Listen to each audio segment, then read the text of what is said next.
Welcome to the Grow Your Independent Consulting Business podcast. I'm Melisa Liberman, a fellow IC and business coach. On this podcast, I teach you to become a consistently booked independent consultant without becoming a pushy salesperson or working 24/7. If I can do it, you can too. Listen on to find out how. Welcome to episode 229 of the Grow Your Independent Consulting Business podcast.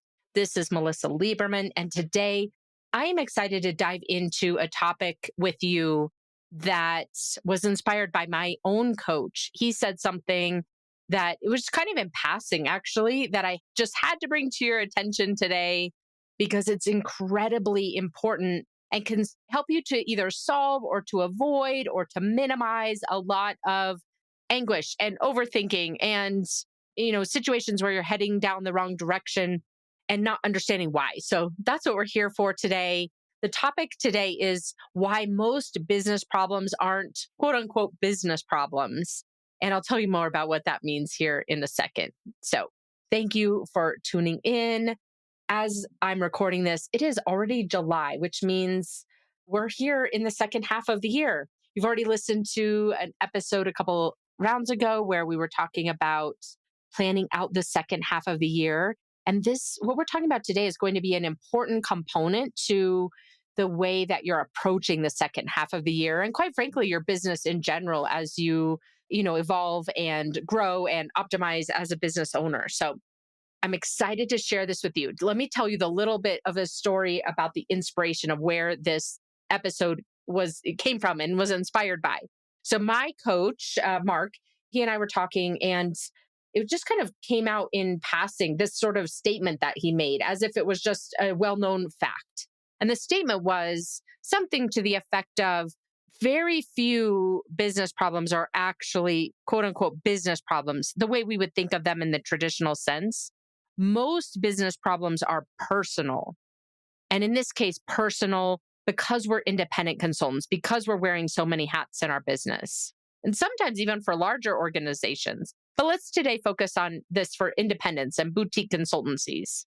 Let me say this again. What he said to me, again, he was just something he just said in passing as if it was just a well-known fact. But for me, it really struck a chord. And that's why I wanted to share this with you today, which is very few business problems are actually business problems, the way we think about them in the traditional sense. Most of the business problems are actually personal problems. And I'll tell you more about what that means here in a minute. Are personal in nature, are created by you as a person. We could say it that way, or created by me as a person. That's what we're talking about here today. So I want to unravel the mystery of this because it might sound very counterintuitive. It might not sound very business owner like, but it's incredibly important to learn this lesson. And I will tell you for sure, it took me approximately 6 years to learn this lesson because I was stubborn, because I felt like, the concept of thinking about mindset and the way you're thinking can be strategic. It felt very fluffy to me, or kind of positive thinking, that kind of thing. I would always dismiss it. It didn't seem smart enough. It didn't seem strategic enough. And so for 5 or 6 years, I just kept sort of pounding away at my business, doing the best I could by grinding it out and taking the way I was thinking, mostly from corporate, socialization, if you will, into my business and just trying to force fit it. And I was successful, but it was at a high cost in the sense of so much stress, so much worry, so much second guessing, and certainly under earning and being underutilized in the sense of my skill set versus the work I was doing. And so I want to share this with you today. And I'll tell you more about, what Mark meant when he said this. Most business problems are personal. I'll tell you more about what that means here in a minute. Of course, I already gave you the hint, which is it's about mindset. But I want to help you to avoid the mistake I made, which was not valuing this enough, not putting enough weight on it. And so when I heard him say this sentence or this paragraph, maybe, I knew I immediately needed to share this with you because it's such an interesting way to think about and look at mindset for those of us who either dismiss it or under prioritize it or deprioritize it or think it's a nice to have or something you can just kind of handle if you have extra time or feel inspired. No, this is at the core of your business success. And I want to walk you through that here on today's episode to help you get to the point where either you fully embrace mindset and incorporate it as one of your key business pillar, running of your business, the pillars running your business and your foundation, or maybe it just opens your mind a little more to the idea that mindset is an incredibly important component to your success. Whichever end of that spectrum you're on, that's my goal for today's episode is to help you move a little bit further down the path toward looking at mindset as a critical success factor and helping you to see what that actually means and to put it in, make it actionable so it doesn't just feel like some kind of fluffy positive thinking sort of thing. So that's where this episode came from, kind of that combination of this sort of in passing statement that my coach Mark made. Few business problems are actually business problems. He might have said no business problems are actually business problems, but I changed it to few business problems are actually business problems. Most business problems, the root of them are personal. And so combining that with my own experience of being stubborn for 6 years or so running my business, and it could have been so much easier and so much more lucrative and so much more successful earlier than it was. That's why we're here today. Okay, so with that, let's talk about the agenda for today. First, let's just frame this out. What is the context with which we're talking about? We'll just start at the beginning, the simplest way, which is defining what is a business problem, talking about what the cause is of business problems, what we typically think it is, and what it actually is. And then I'm going to bring two examples to help you to see, what Mark was wanting me to see and others to see, which is that most business problems, if not all business problems, really come down to them being a personal problem or a personal root cause rather than maybe a strategy or a tactical root cause. And so I'll give you two examples to bring those to life. One is about lead generation and pipeline, another is about pricing. I'll give you a 5-step framework that you can leverage to put what I'm talking about into action so that this doesn't feel theoretical, it's practical and usable. All right, with that, let's dive into the episode. Before we do, though, one last thing.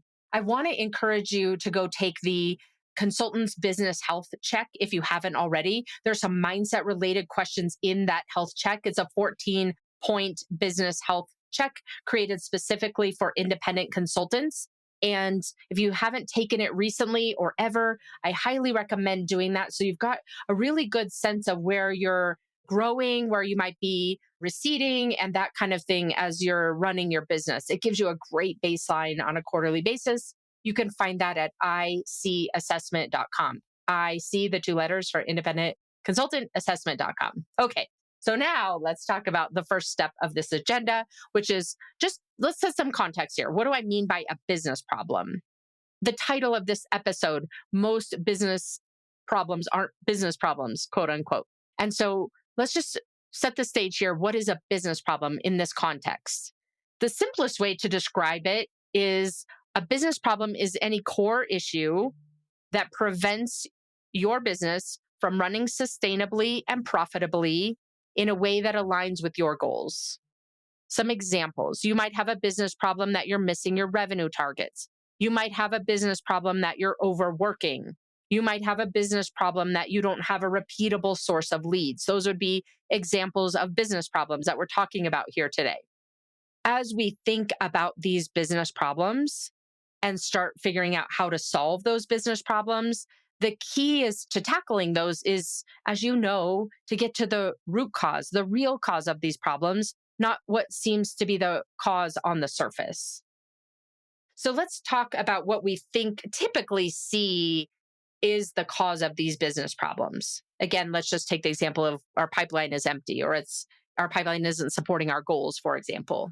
Oftentimes we think as a consultant and we start thinking about how am I going to tackle this business problem? We often will think I need more knowledge or information.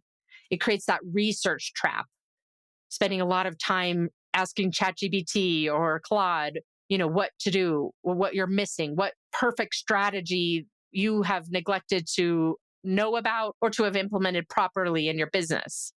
Or you might also think the cause of a business problem is that you just got the wrong strategy in general. So you might need more information, or you might think you have just picked the wrong strategy. And so then you spend all this time trying to find the best method or a better method than what you've already been using.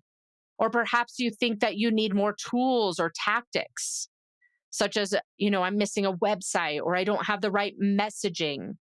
Or you might think to overcome a business problem, such as your pipeline is light or non existent, that you need to be a different type of person, such as someone who's better at marketing or better at sales, or someone who likes marketing or likes sales. Or you might think that you need better external conditions, such as a better market or less ambiguity, less uncertainty in the world. These sound very logical, right? They sound so logical.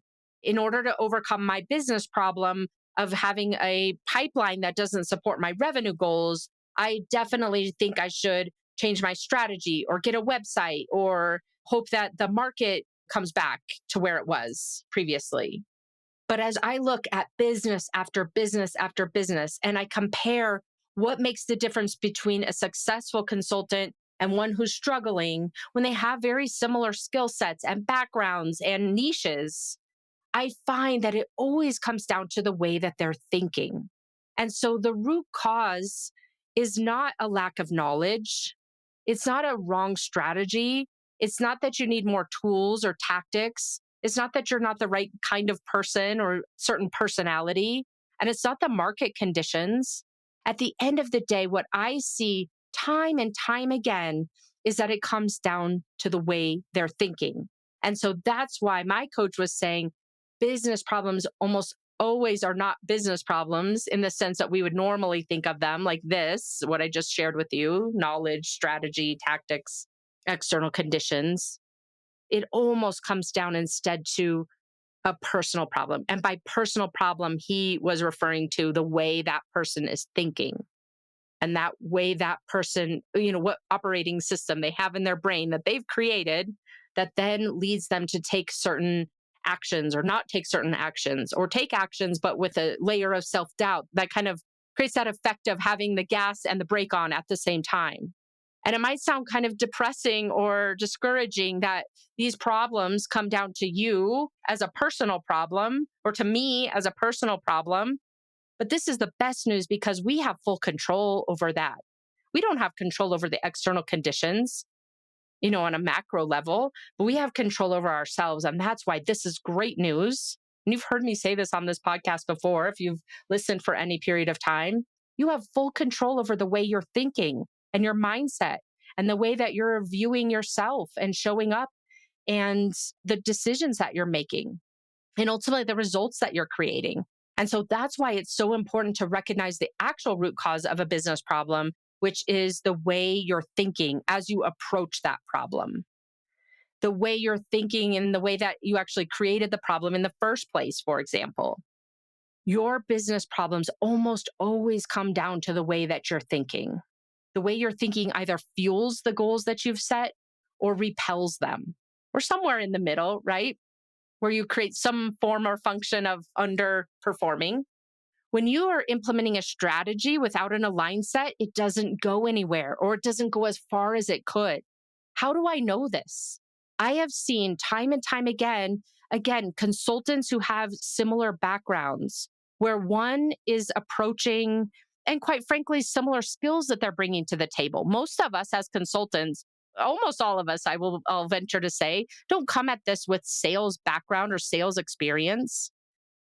When we've got the same kind of consultant who's got a similar background, a similar kind of corporate pedigree, if you will, educational pedigree, and similar type of services and clientele that they work with, when I see one of them implementing, let's take one of the most challenging strategies, cold calling. When I see one of them implementing cold calling or cold outreach, and the other one implementing cold calling or cold outreach, and one is successful and one isn't, it has nothing to do with those external factors, the market or the strategy they chose. The strategy is the same. It has to do with the way they're thinking about it.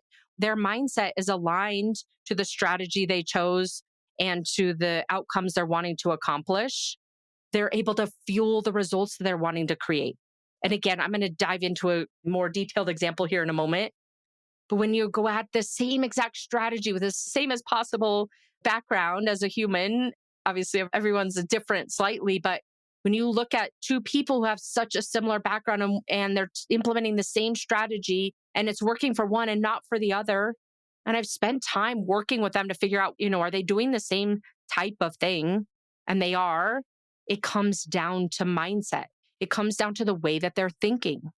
When their mindset is aligned to, this is going to work, I know how to make this work, I'm good at this, this is simple, this is easy, it might not be fun, it might be a little taxing, but it's something that's going to work and fill my pipeline. They're coming at this in a more confident way because of the way they're thinking, not because of the strategy, versus someone who's second guessing or having self doubt or waiting for the right time. Then they're might be implementing the strategy, but they're sabotaging themselves because of the way they're thinking. And so that's why business problems come down to not being a quote unquote actual business problem, meaning it doesn't come down to you pick the wrong strategy or you pick the wrong niche or you pick the wrong market. As an independent consultant, you can make almost anything work. I've seen the craziest business models work. You can make almost anything work if you've got that right aligned mindset that goes with it. And I want to reiterate for you, this is not about positive thinking and it's not a fluffy approach. It's not a nice to have. This is a key critical component to your success and to you reaching the goals you've set. Let's talk about this in more detail by using two examples. The first is the empty pipeline. So we'll take a little bit of what we were just talking about and drill it down into another layer of detail. The empty pipeline. A lot of us, when we're thinking logically, and what we've been taught to do in corporate for the most part, is to look at, okay, why is my pipeline empty? And logic our way against this. Okay, I've been networking, but maybe I haven't been networking enough. Maybe networking is not scalable. There's no way I could network in order to fill my pipeline. This isn't working. So I think I should change my strategy and start implementing maybe a LinkedIn outreach campaign and some webinars. And so you think you need to change the strategy, the method by which you're filling your pipeline or trying to fill your pipeline. Or maybe in this case, when you are taking a strategy based solution to this business problem, you're thinking, I better change my offer. I don't have a good offer or a clear value proposition. And so then you start tinkering with that. And so you've changed out maybe your method or your offer and you go to work implementing those. And almost always, when I see this happen, almost always, if done alone, you get the same result, the empty pipeline. But now you've taken so much extra time and mental energy and resources for yourself to implement these new strategies, and you're just right back to where you were. Because you're going to get the same result if you don't have a mindset shift along with a change in strategy or even instead of a change in strategy. And why is that? Because eventually, when you change the strategy, while you might get kind of an initial uptick in motivation and confidence, that newness quickly will wear off because you might get ghosted. You might not see the result you were looking for right away. And so then when that happens, that same thought process comes right back. The same thought process that you might have been already running your lead gen process off of, which would be something like, this won't work, or I'm bad at this, or this won't be scalable, or I hope this works. And ultimately, those thought processes, yours may be slightly different, but you might be able to relate to some or all of those that I just said, which are very common, by the way. Ultimately, no matter what strategy you're running off of, your lead generation off of, if your mindset isn't aligned, when you're trying to run a LinkedIn campaign and you're thinking this won't work, but I'll do it anyway, you're going to end up with the same result, which is no pipeline. So then what is the solution? You can change the strategy. I'm not here to tell you you shouldn't change the strategy. Sometimes that makes perfect sense because at the end of the day, maybe you implemented a strategy that you just don't want to continue executing and you're in charge of being your own employer of choice. Go pick one that you want to implement, but you don't have to change your strategy. And if you do change your strategy, you definitely don't want to overlook changing your mindset. I would say first change your mindset and in parallel change your mindset. So, what does that mean exactly? Let's say that you decide you're going to just keep the strategy you were leveraging to fill your pipeline and you're only going to change your mindset. What would that look like? It looks like your networking, for example, making a goal to talk to 3 people a day if you have no pipeline, or 5 people a day if you have no pipeline. And then you start shifting the way you were thinking from this won't work. I'm bad at this. This isn't scalable. This isn't a smart strategy. People don't want to waste their time just, talking or networking. Ideal buyers don't have time for that. All of those thought processes. The shift in thinking would sound like the method I chose will work. This method I chose will work. Networking will work. I'm someone who figures out how to make it work. Other people have made this work. I can figure it out too. Ideal clients want to hear from me. I'm committed to making this strategy work until it does, and then I might change my mind. Those are the ways of thinking that would result in then complementing the strategy to make it aligned and therefore set you up for success. Does that mean that shifting your thinking will automatically lead to a filled pipeline? Likely not. It might actually. Let me take a step back there. It very well could. However, that's not a guarantee. But what it is a guarantee of is now you've set yourself up to strip away what we could call the drama, the way you're thinking that would be slowing you down, and then to really be able to look at the numbers and say, okay, let me test another approach or, a slight pivot or adjustment if something isn't working. When you know you've got an aligned mindset most of the time, doesn't have to be perfect, but most of the time you're thinking as you're working on lead generation, this is a strategy that will work for me and my business. Ideal clients want my help, and you're fueling your activities off of thinking like that, then you're able to more clearly, in less of a fog, set yourself up to execute your lead gen approach, as in this example, and then create the results, which almost always are the difference between sabotaging yourself and fueling your success. Again, you may still need to make some tweaks, but at least we've taken off the mindset off the table to say, this is not the root cause of the situation.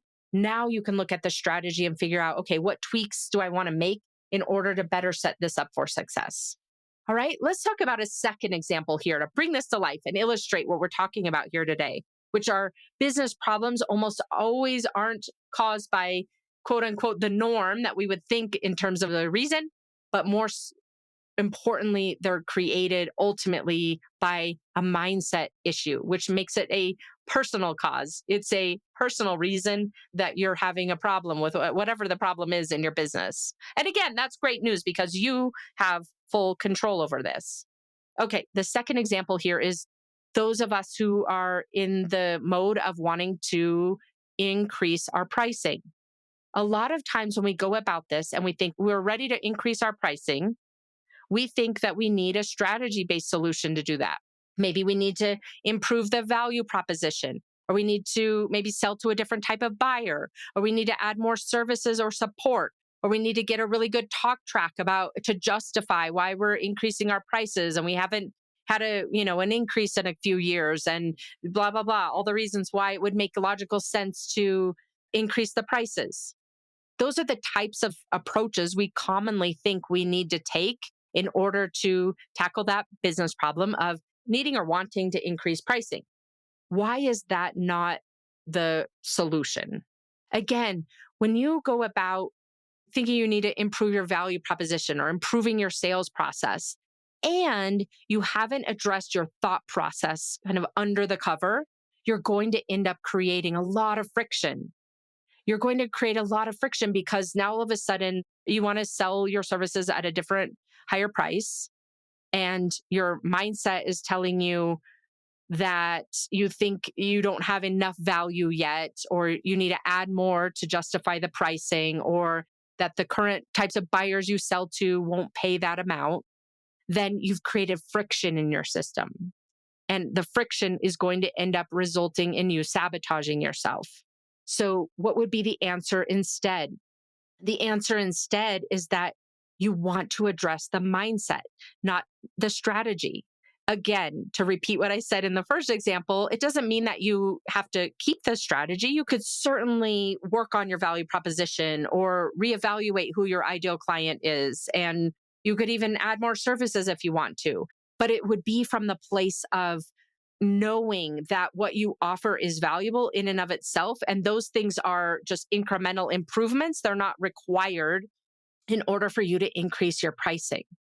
Here's how I know this. I see consultants all the time who sell the same type of service to the same type of client, again, in the same geography with a similar background, and the pricing is wildly different. It doesn't have to do with their value proposition or what they're kind of including in the service description, for example. Ultimately, it has to do with the difference between the way the consultants are thinking. One consultant might be thinking, oh, this value isn't clear. I need to improve my value proposition. Or clients prefer the big four, but I'll do this anyway. Or clients that I work with don't have big budgets. A great example of that are nonprofits. So I hear often, oh, I work with nonprofits, so they don't have big budgets. So therefore, I can't increase my pricing or I can't sell at the same level others that don't work with nonprofits do. And then I see other consultants who are charging twice the amount that those are, and they're working with nonprofits. It doesn't have to do with the value proposition or the strategy, the pricing strategy. It has to do with the way they're thinking. One consultant might be thinking that value is not clear or clients don't have big budgets, and that's how they get to the pricing level they're at.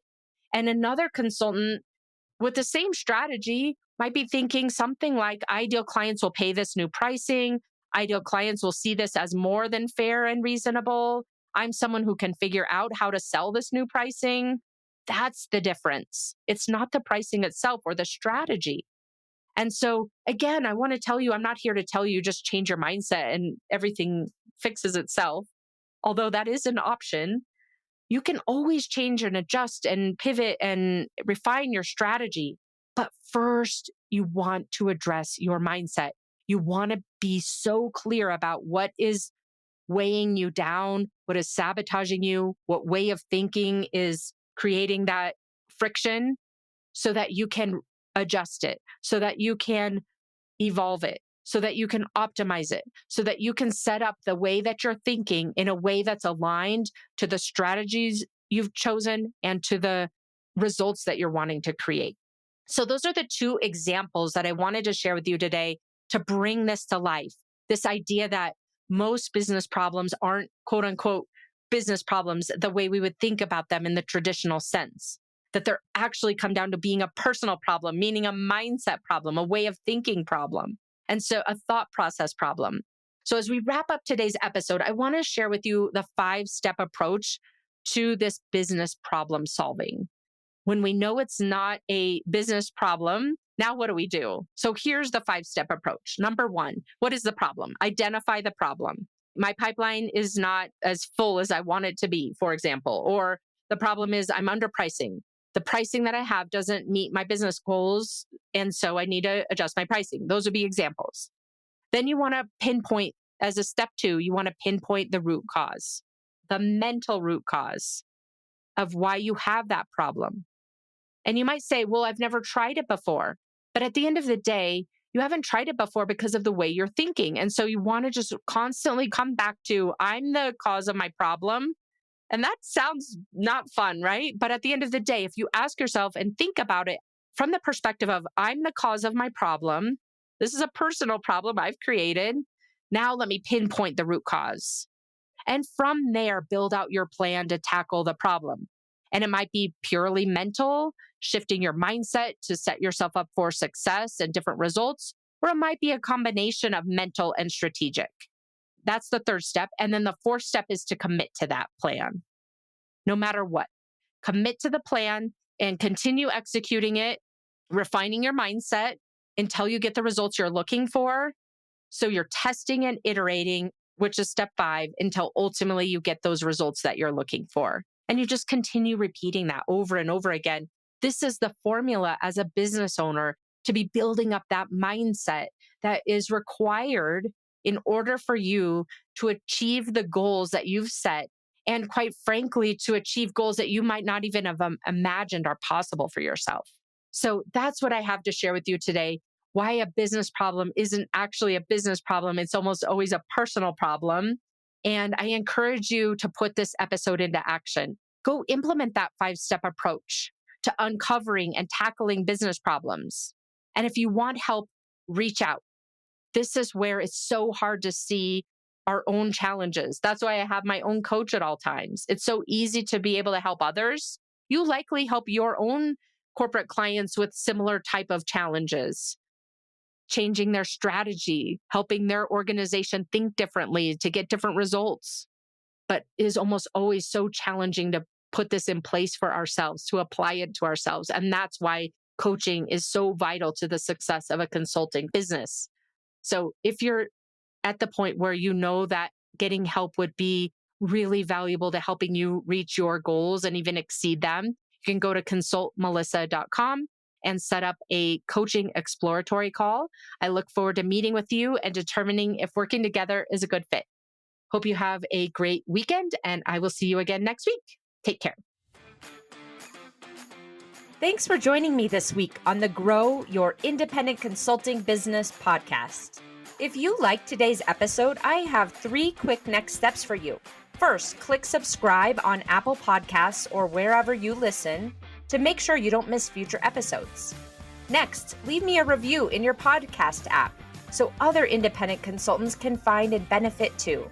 And finally, to put the ideas from today's episode into action, head over to melisaliberman.com for the show notes and more resources to help you grow your consulting practice from your first few projects into a full-fledged business. See you next week.